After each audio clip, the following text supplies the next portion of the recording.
A'udzubillahi minasyaitonirrajim. Bismillahirrahmanirrahim. Alhamdulillahirabbil alamin wassalatu wassalamu ala asrofil anbiya wa imami mursalin wa ala alihi wa sahbihi wa man wala. Rabbi shrah li sadri wa yassir li amri wahlul 'uqdatam min lisani yafqahu qawli. Jumat Mubarak ibu-ibu, bapak-bapak pengajian KGR yang dirahmati Allah. Assalamualaikum warahmatullahi wabarakatuh. Alhamdulillah wa syukurillah Allah Subhanahu wa taala telah mengizinkan kita untuk kembali kepada kajian Surah Yasin. Insya Allah pada kesempatan kali ini kita akan membahas ayat 10, 11, dan 12 insya Allah. Ibu-ibu, bapak-bapak pengajian KGR yang dirahmati Allah, pernah kita bahas sebelumnya bahwa surat Yasin ini surat Makkiyah, ya, diturunkan pada masa sebelum hijrah di tahun ke-10 Risalah Rasulullah SAW. Dan tahun ke-10 tersebut merupakan atau disebut juga sebagai tahun kesedihan. Karena pada tahun tersebut beliau kehilangan Abu Thalib yang memberikan jaminan keamanan bagi beliau di Makkah, dan juga beliau kehilangan istri tercinta Siti Khadijah binti Khuwailid. Siti Khadijah binti Khuwailid setelah 25 tahun hidup berbahagia bersama dalam suka dan duka. Subhanallah. Tanpa perlindungan di Mekah, Rasulullah SAW kemudian mencari perlindungan atau dukungan di Taif. Dan seperti kita ketahui dari sirah Nabawiyah, tidak hanya beliau ditolak oleh penduduk Taif, tetapi beliau pun dilempari dan diolok-olok, ya, sampai kaki beliau terluka. Subhanallah.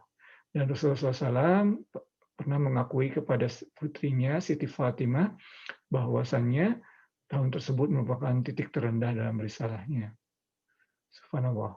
Dan dalam saat terendah tersebut, Allah Subhanahu wa taala diantaranya menghibur beliau melalui surah Yasin ini. Surah Yasin ini diturunkan pada saat tersebut sebagai salah satu penghibur beliau dari Allah Subhanahu wa taala. Mari ibu-ibu, bapak-bapak pengajian KGR yang dirahmati Allah, kita membaca dan mengkaji ayat-ayat tersebut bersama-sama, insyaallah.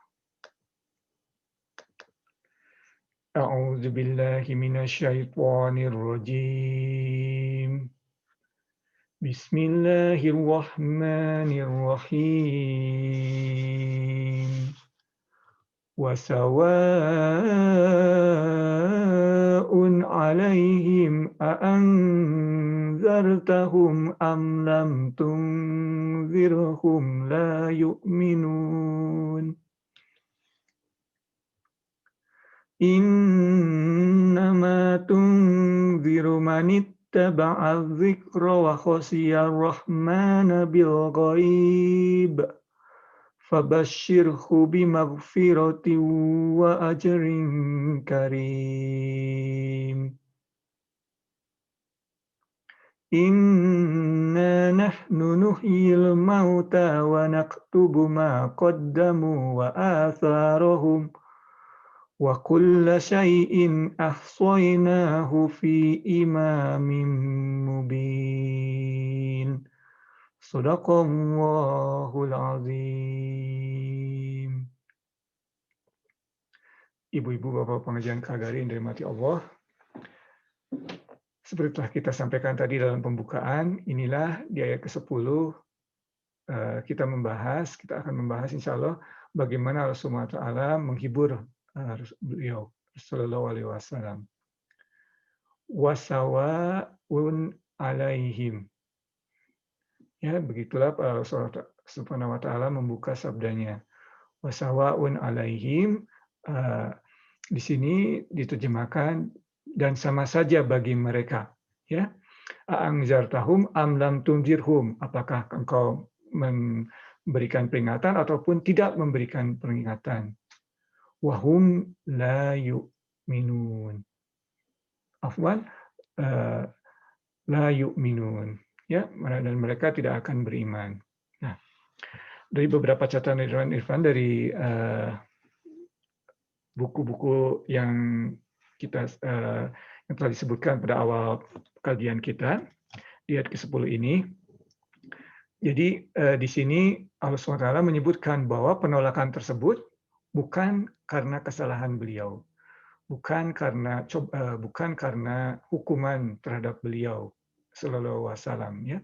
Karena di sini disebutkan wasawaun alaihim a'anzartahum am lam turzinhum la yu'minun. Jadi sama saja bagi mereka apakah diberikan peringatan ataupun tidak, mereka tidak akan beriman, ya.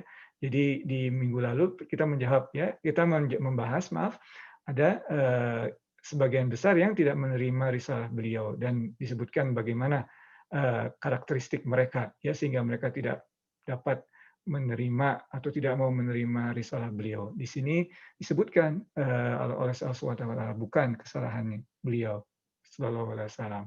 Nah, pertanyaannya,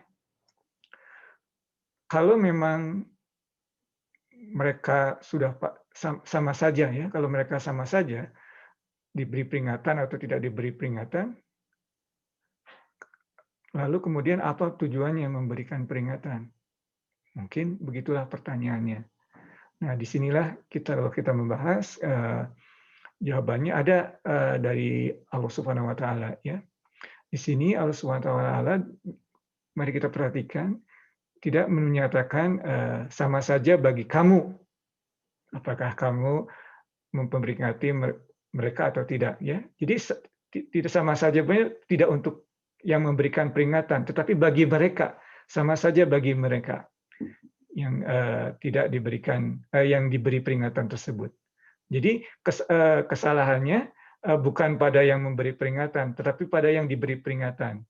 Dan karena yang di sini disebutkan sama saja bagi mereka, berarti kita tetap harus memberikan peringatan, ya. Kita sudah membahas amar ma'ruf nahi munkar, ya. Kita tetap dalam hal ini Rasulullah dan juga hingga kini bagi kita tetap harus memberikan peringatan, tentunya dengan adab dan strategi, ya. Tetapi kita tetap harus memberikan peringatan karena Allah Subhanahu Wa Taala tidak menyebutkan sama saja bagi kamu. Kalau sama saja bagi kamu, ya mungkin kalau sudah sama saja, buat apa saya melakukan peringatan? Tetapi sama saja bagi mereka. Jadi kita tetap diminta untuk memberikan dakwah, ya, tentunya dakwah amar ma'ruf nahi munkar tersebut dengan penuh strategi dan penuh adab, ya. Insya Allah diberikan yang kita beri peringatan mendapatkan taufik, ya. Jadi di sini pertama, di situ jawabannya, ya. Wasawaun alaihim, ya, sama saja bagi mereka. Kemudian pada akhir ayat tersebut juga Allah SWT menggunakan la yu'minun, ya, tidak dalam bentuk past tense, ya. Artinya kalau past tense itu dalam Al-Quran biasanya sudah terjadi dan tidak akan pernah berubah. Kemudian tidak juga dalam bentuk future, ya. Artinya di sini dituliskan dalam bentuk present, ya, la yu'minun, ya. Dalam bahasa Inggris sebutnya present tense, ya. Sekarang ini. Jadi di sini Allah SWT memberikan indikasi masih ada harapan, ya, masih ada harapan. Jadi ada dua untuk jawaban tadi, ya, jawaban atas pertanyaan tadi. Mengapa kita harus memberikan peringatan kalau mereka sama saja diberi peringatan atau tidak? Ya, pertama Allah SWT menekankan sama saja bagi mereka, bukan sama saja bagi kita, ya. Jadi kita tetap harus memberikan peringatan, memberikan amar ma'ruf nahi munkar. Kemudian di sini juga akhir ayat tersebut disebutkan la yu'minun, ya, dalam bentuk present tense sekarang. Jadi masih ada harapan. Demikian. Ayat yang ke-11, ya, di sini innama tunziru manittaba'a dzikra, ya. Di sini Ivan akan sedikit menyebutkan di sini follows, ya, ittabi'u, ya, ittaba'a, ya. Ittabi'u atau kata dasarnya ittabi'u ini mengikuti, ya. Kita lihat yang mau mengikuti, ya, dalam bahasa Indonesia mengikuti, ya. Tetapi dalam hal ini artinya dalam konteks Al-Quran mendengarkan, kemudian mempelajari dan mengamalkan, ya. Disitulah, ya. Jadi ittabi'u itu tidak hanya mengikuti, mendengarkan, tetapi juga mengamalkan, ya. Kemudian di sini ada juga disebutkan zikro, ya, reminder, ya. Zikro ini para ulama menyebutkan Al-Quran, jadi mengikuti Al-Quran. Jadi tadi dengan yang kita pelajari tadi, Ittabi'u az-zikra itu maksudnya mempelajari hingga mengerti, ya, kemudian mengamalkannya. Ya, ittabi'u zikra. Zikra ini para ulama menyebutkan bahwa ini merujuk pada Al-Qur'an. Ya. Kemudian wa khasya rahmana bil ghaib. Nah, ya. Inilah karakteristik yang kedua. Jadi pada minggu lalu kita membahas bagaimana ciri-ciri orang yang tidak menerima risalah Rasulullah. Ya, yang pertamanya sombong, jadi tidak bisa mendengar risalah tersebut dan tidak mau mendengar. Ya. Tapi di dalam ayat ini Allah SWT memberikan ciri-ciri bagaimana orang yang mampu untuk mampu dan mau, ya, untuk mengikuti risalah Rasulullah SAW. Pertama tadi kita bahas mengikuti Al-Quran. Tidak hanya mengikuti dalam hal ini, mempelajari dan mengamalkannya. Ya. Mempelajari dan mempraktekannya. Ya. Itu yang pertama. Yang kedua, wa khasya rahmana bil ghaib. Ya. Di sini diterjemahkan dalam bahasa Indonesia yang kedua, dan takut kepada Tuhan yang Maha Pengasih. Ya, sebetulnya banyak yang kurang setuju ya dengan kata takut ini, tapi dalam bahasa Indonesia mungkin kebanyakan disebutkan takut. Jadi takut di sini sebetulnya kalau dalam bahasa Arabnya ada dua katanya, ya. Di sini Allah Subhanahu wa taala menggunakan kata khosya, ya. Bukan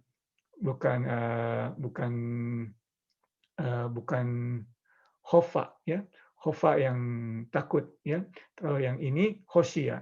Khosya ini uniknya adalah takut. Kalau dalam bahasa Inggris biasanya disebutkan di sini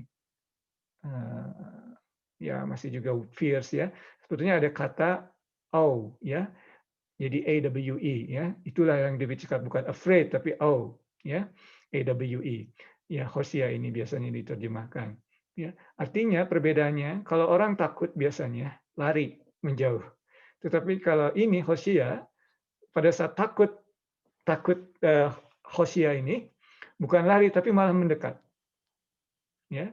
Jadi kita takut tapi bukan lari, ciri khasnya dalam hal ini, mendekat. Jadi berbeda, ya. Takut dalam hal ini bukan takut karena horrible kemudian kita lari, ya. Tentu kita takut dengan siksa neraka, tetapi tidak menjadikan kita lari dari Allah, malah mendekat kepada Allah untuk berlindung kepada Allah dari siksaannya dalam neraka. Ya, jadi takut akan siksaan Allah dalam neraka bukannya lari, tetapi malah mendekat kepada Allah. Inilah khosya. Ya. Jadi perbedaan kata takutnya ini. Bil goib, artinya tidak di sini disebutkan in the unseen, ya, atau tanpa, sini disebutkan walaupun tidak melihatnya, ya, dalam bahasa Indonesia. Jadi walaupun kita tidak melihat Allah, ya, jadi kita tidak, secara akidah kita memang tidak bisa, ya, melihat Allah. Tetapi kita dapat melihat manifestasi Allah. Jadi kita tidak bisa melihat zat Allah, tetapi kita bisa melihat manifestasi dari sifat-sifat Allah di sekeliling kita. Ya, alam semesta ini dan juga Al-Quran merupakan manifestasi dari sifat-sifat Allah. Ya, di antaranya. Alright, ya, jadi walaupun tadi orang ini tidak melihat, tetapi dia tetap khosya, tetap takut dan mendekat kepada yang Maha Rahman. Di sini pun disebutkan, ya. Alright. Nah, ada pertanyaan di sini. Mengapa kita takut kepada yang Maha Pengasih? Atau dengan kata lain, kalau memang Allah Subhanahu wa taala Maha Pengasih, mengapa kita harus takut kepada Beliau, kepada Allah Subhanahu wa taala? Ya. Nah, itulah tadi jawabannya sebetulnya, ya. Jadi takut di sini bukan takut yang horrible, ya, tetapi takut yang awe, ya. Atau di sini susah, ya, di dalam bahasa Indonesia. Anyway, ya. Kemudian fabashirhu bimakfirati wa ajrin karim. Ya, inilah ganjarannya, dan berilah kabar gembira kepada mereka, fabashirhu bimakfiratim, forgiveness, ya, ampunan, dan balasan yang karim. Karim itu banyak artinya dalam bahasa Arab, ya. Bisa di sini apa bahasa Indonesianya? mulia ya, noble ya, mulia, tetapi bisa juga artinya sangat tinggi, sangat besar dan banyak. Dalam hal ini apa? Surga ya. Jadi dengan sepotong dari ayat ini Allah Subhanahu wa taala sudah memberikan istilahnya sudah mengurus kita, mengurus masa lalu kita dan masa depan kita. Masa lalu kita, don't worry, aku maafkan engkau. Masa depan kita, don't worry, aku janjikan kamu surga. Sudah beres, aman. Ya, jadi orang-orang yang disebutkan oleh Allah, ciri khasnya ini yang mengikuti risalah Rasulullah itu adalah karakteristiknya adalah pertama mengikuti Al-Quran, mempelajarinya dan mengamalkannya, mempraktekannya. Ya. Kemudian wahosia, ya takut dalam arti takut dan mendekat kepada Allah, ya bukan menjauhi, walaupun tidak melihat Allah. Dan yang demikian tersebut Allah SWT memberikan kabar gembira, ya berikan kabar gembira ya Muhammad kepada mereka bahwasanya masa lalu mereka don't worry about it, dimaafkan, dan masa depan mereka don't worry about it, we'll give you jannah, diberikan surga. Subhanallah. Insya Allah ibu-ibu, bapak-bapak pengajian kajian rahmatullah, kita jadikan orang-orang yang disebutkan dalam ayat ini insya Allah. Ayat terakhir yang kita akan bahas malam ini insya Allah. Inna nahnu nuhyil mauta wa naktubu ma qadamu wa atharahum, ya. Inna nahnu, kami, dalam ini kami bukan berarti Allahnya banyak ya, tapi ini adalah kalau dalam bahasa Inggris istilahnya the majestic we, ya, the royal we, ya. Jadi istilahnya seperti itu ya. Kami yang menghidupkan yang mati, mayat, ya, the dead, ya. Jadi ini secara akidah mungkin bisa diartikan atau para ulama mengartikannya sebagai atau merujuk kepada hari akhir, di mana yang sudah mati ada hidup kembali setelah mati. Ya, jadi kita percaya kepada hari akhir di mana kita akan dibangkitkan. Itu akidah kita. Kita percaya. Ya, dan kita percaya bahwa setelah itu kita akan dimintai pertanggungjawaban. Dengan demikian, dalam kehidupan kita ini kita berusaha sebaik-baiknya agar timbangan kita baik pada hari penghisaban nanti, ya, secara akidah.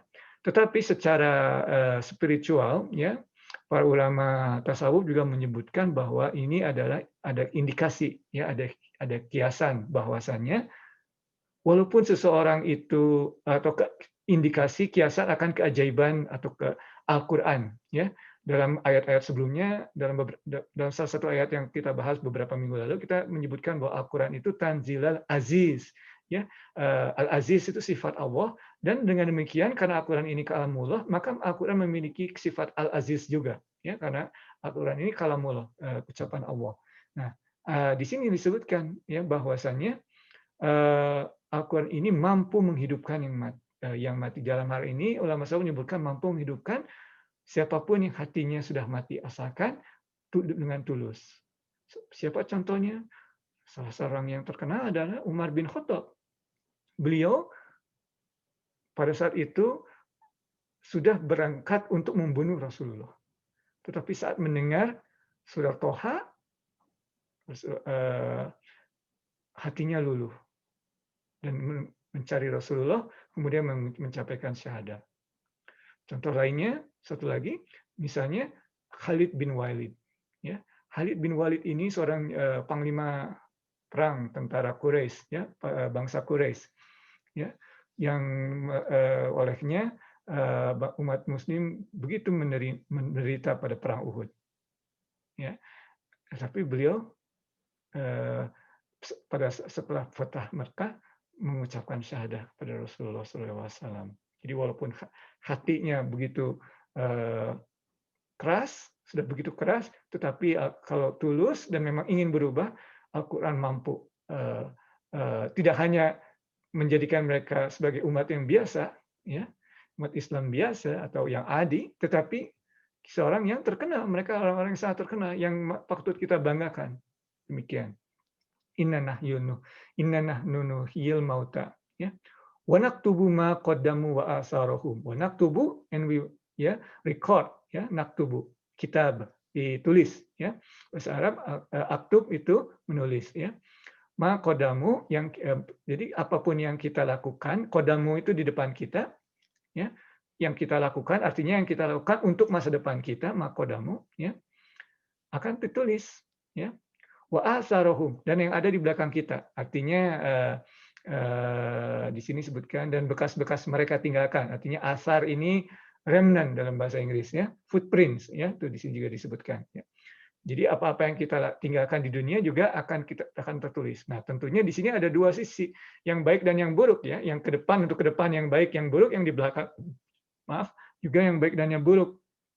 Nah, misalnya yang di belakang kita mengetahui bahwa seseorang meninggal amalnya selesai kecuali sedekah jariahnya ya, misalnya orang tersebut membangun atau mendirikan masjid ya, maka amalnya terus berlangsung ya, atau anak yang soleh terus mendoakan demikian ya. Jadi wa asarohum, footprint-nya masih ada di dunia ya, masjid atau apapun ya, dan terus ada amalnya ya. Dan tentunya kita ingin yang seperti itu, yang baik ya, tidak ingin yang buruk, karena yang buruk pun ditulis. Jadi kalau misalnya kita ada sesuatu yang buruk, apalagi dalam hal ini dalam sosial media ya, melakukan sesuatu yang buruk, wah, tertulis terus tidak terhapus dan terus memberatkan kita ya. Atau bahkan pada saat menginspire, nauzubillah, orang lain untuk berbuat buruk karena perbuatan buruk kita, nauzubillah, maka kita akan menjadi terus ya buruk ya. Maka kita mohon perlindungan Allah SWT untuk dilindungi dari hal tersebut. Wa kulla syai'in ahsainahu fi imamin mubin ya. Jadi kita dalam hal ini para malaikat menulisnya ya, enumerate ya. Jadi tidak hanya menulis lebih tinggi lagi tingkatannya. Tadi cuma naktub di sini wa ahsaina ya. Ahsaina itu seperti akuntan, ya, tulis rapi ya, ada balance-nya ya, yang baik yang buruk sampai akhirnya balance-nya seperti apa. Ahsainahu fi imamin mubin ya. Di sini kitab the record of deeds dalam bahasa Inggris ya, biasanya disebutkan ya. Nah, di sini disebutkan sebagai imam ya. Mengapa? Karena para malaikat dalam konteks lauh mahfudz ya, di sini disebutkan disebut imam ini karena para malaikat ini istilahnya mengeksekut tugas-tugasnya berdasarkan apa yang telah ada di kitab ini ya. Kemudian mubin karena sangat jelas ya, tidak ada lagi yang patut dipertanyakan, sangat jelas ya. Jadi record of deed ini kita bayangkan ya, kalau kita lihat di surat yang kita bahas sebelumnya, surat Al-Kahf ya. Jadi kita pernah membahas salah satu ayat yang para mujrimin dan musfikin ini kaget melihat kitabnya ya. Mima kanafi, melihat apa yang ada di kitabnya. Kemudian mereka berkata, ya wailatana mali hadzal kitab la yugadiru sogirotan wala kabirotan. Jadi yang kecil pun ada ya, dan yang disebutkan di situ yang kecil dulu ya, yang kecil pun ada, yang besar ada ya, tertulis ya. Wawajadu ma amilu hadiro, seperti kita hadir, seperti kita melihat YouTube, tetapi amal perbuatan kita. Tentunya kita ingin yang kita tonton adalah yang baik-baik. Ya, demikian ibu-ibu, bapak-bapak pengajian KGRI yang dirahmati Allah, apa yang kita bahas pada hari ini. Insya Allah kita bermohon, insya Allah Allah SWT membukakan hati kita kepada Al-Quran sehingga kita dapat mempelajarinya dengan sebaik-baiknya. Kita juga memohon kepada Allah agar kita diberikan taufik untuk dapat mempraktikkan apa yang kita pelajari dalam Al-Quran, dan Allah menjadikan kita menjadikan kita orang-orang yang cinta kepada Al-Quran. Wabillahi taufiq wal hidayah. Barakallahu fikum. Wa'afu minkum. Wassalamualaikum warahmatullahi wabarakatuh.